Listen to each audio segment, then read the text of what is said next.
Oke, yang pertama tentang masalah surat Al-Ahzab ayat 56. Innallaha wa malaikatahu yusholluna 'alan nabi. Ya ayyuhalladzina amanu shollu alaihi wasallimu taslima. Jadi gini, bahasa Arab itu adalah bahasa yang sangat bahasa yang sangat mewakilkan sesuatu. Makanya gini, kalau kita buka kamus bahasa Arab, itu biasanya yang digambarkan adalah aktivitasnya apa. Contoh misalnya, tadi dengan kata-kata ihbitu. Ihbitu itu kalau diartikan berarti seperti turun. Tapi turun yang seperti apa itu digambarkan lewat kalimat. Misalnya habatna fi mator. Kami mendarat di airport misalnya. Nah maka itu seperti mendaratnya berpindah dunia. Atau seperti orang nyelam. Jadi lewat kalimat. Jadi penjelasannya tuh lewat kalimat. Jadi ada penjelasan yang khusus. Contoh kayak gini ya. Di dalam bahasa Arab juga ada yang mirip kayak bahasa Indonesia. Ada satu kata banyak arti, ada banyak arti satu kata. Contoh, satu kata banyak arti seperti bisa. Bisa itu bisa mampu, bisa juga racun. Paham sampai di sini?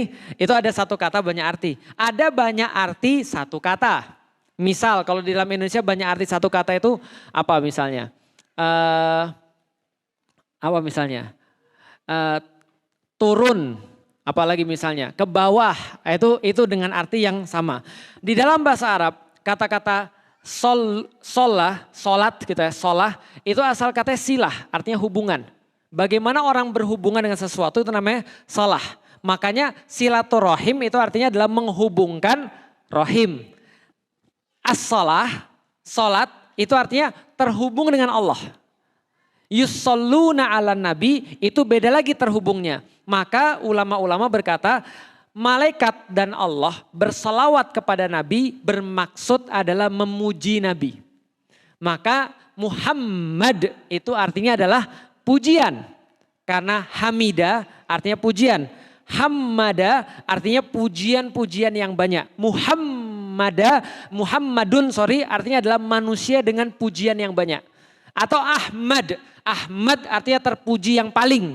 Nah berarti yusholluna 'alan nabi, Allah dan malaikat yusholluna 'alan nabi maksudnya adalah Allah itu memuji Nabi Muhammad. Dan malaikat juga memuji Nabi Muhammad. Beda dengan sholawatnya kita kepada Allah. Ayat ini berkata Allah dan malaikat saja itu bersolawat atas Nabi. Maka orang-orang beriman marilah kita bersolawat kepada Nabi. Berarti itu bukan sholat. Artinya bukan sholat tapi sholawat. Gitu kan ya. Jadi itu bedanya. Karena bahasa Arab itu satu kata harus diartikan presisi dengan kata yang lain. Contoh misalnya dalam bahasa Arab ada kata al-fauz, ada kata an-nasr, ada kata-kata apa lagi? Al-fath. Itu maknanya sama, artinya kemenangan. Tapi kemenangan yang mana, nah itu nanti dijelaskan lagi. Makanya penguasaan orang terhadap bahasa itu menentukan makna dia.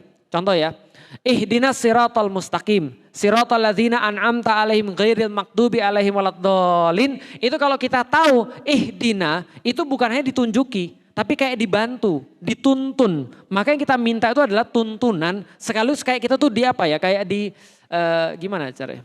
Ya dibawa.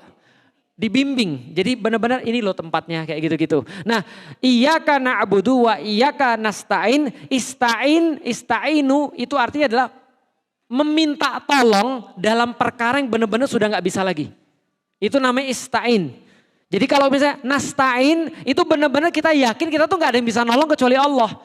Nah makanya kita memahami bahasa, sejauh apa kita memahami bahasa, sejauh itulah kita memahami agama. Makanya orang bilang bahasa Arab itu wajib. Ulama-ulama itu bilang belajar bahasa Arab itu adalah wajib. Bismillahirrahmanirrahim itu pelajarannya aja bisa 2-3 jam. Ujung-ujungnya kita jadi tahu kenapa pakai bismillahirrahmanirrahim bukan bismika Allahumma atau misalnya bukan yang lain. Itu ternyata penggantungan total kepada Allah. Bahwasanya tanpa ada Allah tidak mungkin kita melakukan segala sesuatu. Hasilnya kalau kita melakukan itu semua juga atas izin Allah. Maka ketika saya bilang bismillah berarti saya nggak mungkin ngisi kecuali karena Allah. Dan hasil ngisi ini juga karena Allah.